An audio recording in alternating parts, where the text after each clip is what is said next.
सावित्रीबाई फुले शिक्षण प्रसारक मंडल संचालित शांतिनिकेतन पाठशाला सातारा परिसर औरंगाबाद में मैं अध्यापक Prakash Awang, subject Hindi, standard 6, lecture 8, topic name 7 नदी कंधे पर। यह कविता है, इसका अध्ययन अध्यापन हम करेंगे। इसके संबंधी हम जानकारी देखेंगे। गाओ और समझो। क्रमांक 7 नदी कंधे पर।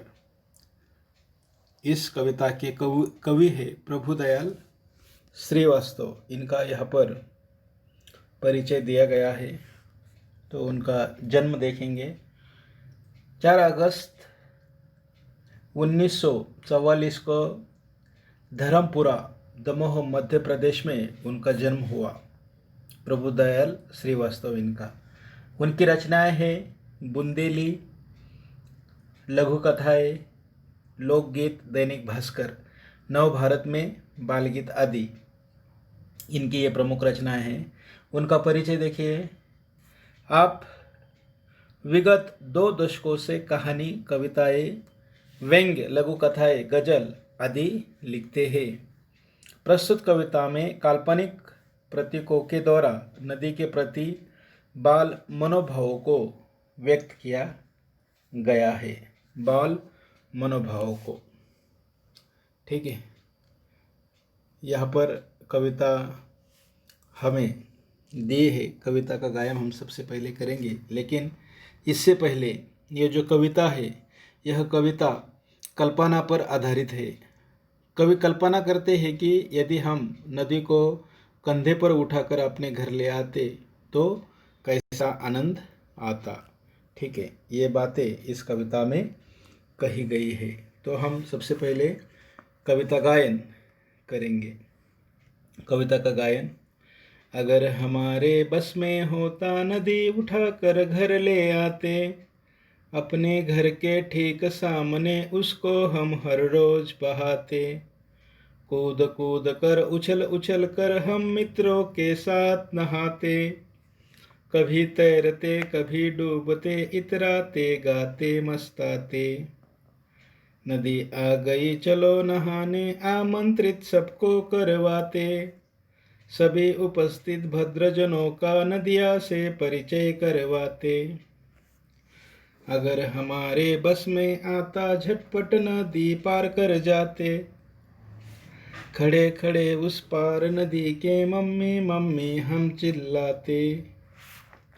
शाम ढले फिर नदी उठाकर अपने कंधे पर रखवाते।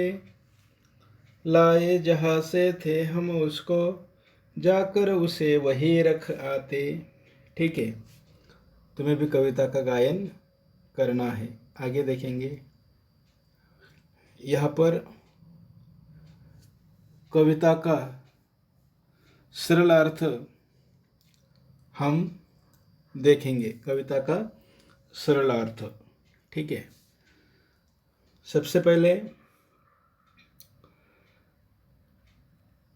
अगर हमारे बस में होता नदी उठाकर घर ले आते, अपने घर के ठीक सामने उसको हम हर रोज बहाते। कूद कूद कर, उछल उछल कर हम मित्रों के साथ नहाते।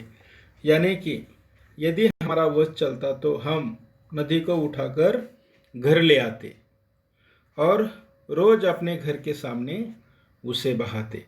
यानी कि अपने घर के ठीक सामने उसको हम हर रोज बहाते, यानी कि उसको नदी को उठाकर घर ले आते और हर दिन हर रोज उसे हम हमारे घर के सामने बहाते। ठीक है। हम अपने मित्रों के साथ नदी में खूब उछलते, कूदते और देर तक नहाते। इसलिए यहाँ पर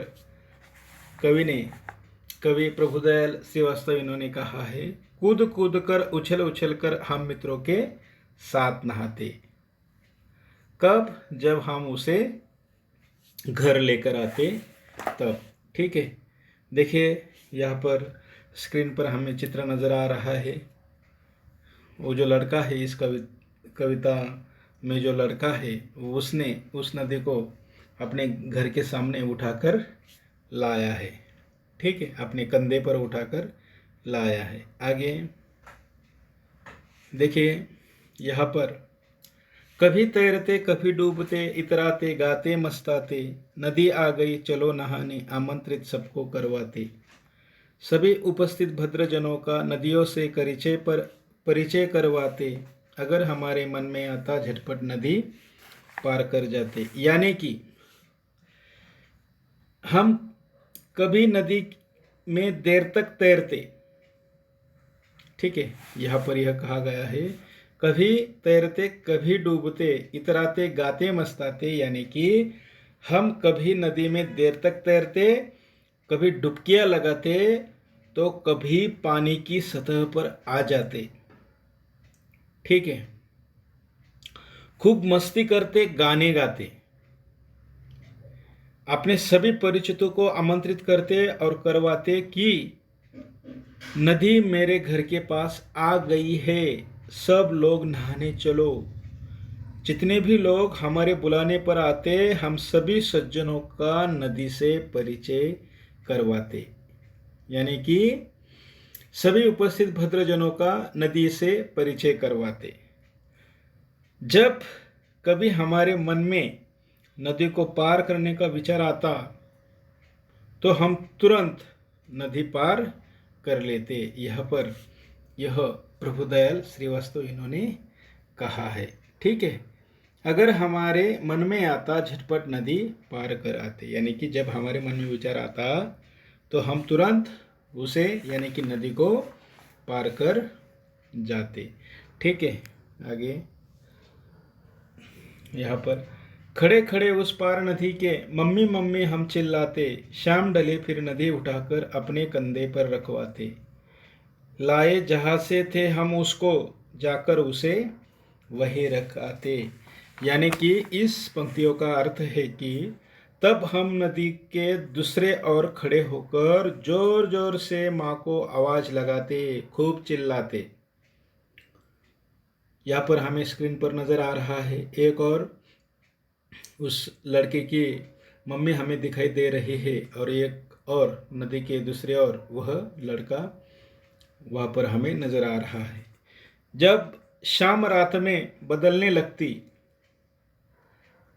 यहाँ पर कहा गया शाम ढले फिर नदी उठाकर अपने कंधे पर रखवाते, यानी कि जब शाम रात में बदलने लगती तब हम मित्रों की सहायता से नदी को अपने कंधे पर रखवाते और वही ले जाकर उसे रखाते। कहाँ पर? जहाँ से उसे लाया था, ठीक है। यहाँ पर कहा गया है लाए जहाँ से थे हम उसको, जाकर उसे वही रखाते, ठीक है। देखिए इस कविता के शब्दार्थ यहाँ पर दिए गए हैं।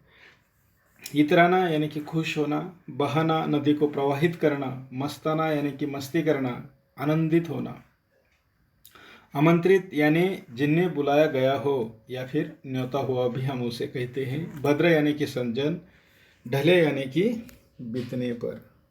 उपक्रम कृति परियोजना में यहाँ पर तुम्हें एक प्रश्न दिया गया है, उस प्रश्न का तुम्हें आंसर देना है।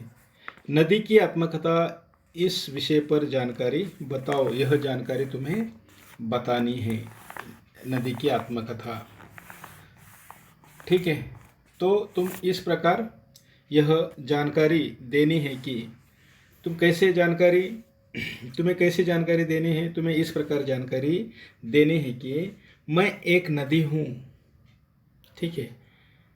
तुम्हें नदी की आत्मकथा बतानी है, यानी कि तुम्हें स्वयं को खुद नदी बनकर उसके बारे में बताना होगा। इसलिए तुम्हें कहना है, तुम्हें यह बताना है कि मैं एक नदी हूँ, मेरा बचपन पर्वत की हरी भरी घाटियों में बीता। दुनिया देखने का शौक मुझे मैदानों में खींच ले आया। यहाँ आकर मेरी गति जो है वह धीमी हो गई। मैदान में आकर धीरे धीरे मेरे किनारों पर गांव और नगर बसने लगे, ठीक है। तुम नदी होकर नदी की आत्मकथा बता रहे हो। लोग मेरा जल पीने, खाना बनाने, नहाने धोने और खेतों की सिंचाई के काम में लाने लगे। मेरा जो जल है उसका इस तरह से लोग उपयोग करने लगे। समय के साथ साथ गांव और नगरों में भी अनेक परिवर्तन हुए। मेरे ऊपर कई जगह पुल बनाए गए।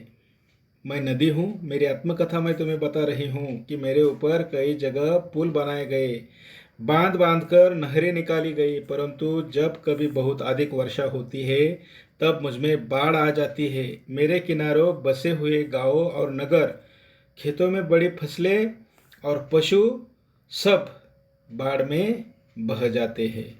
मुझे तब बहुत दुख होता है, परंतु प्रकृति के आगे मैं विवश हूँ।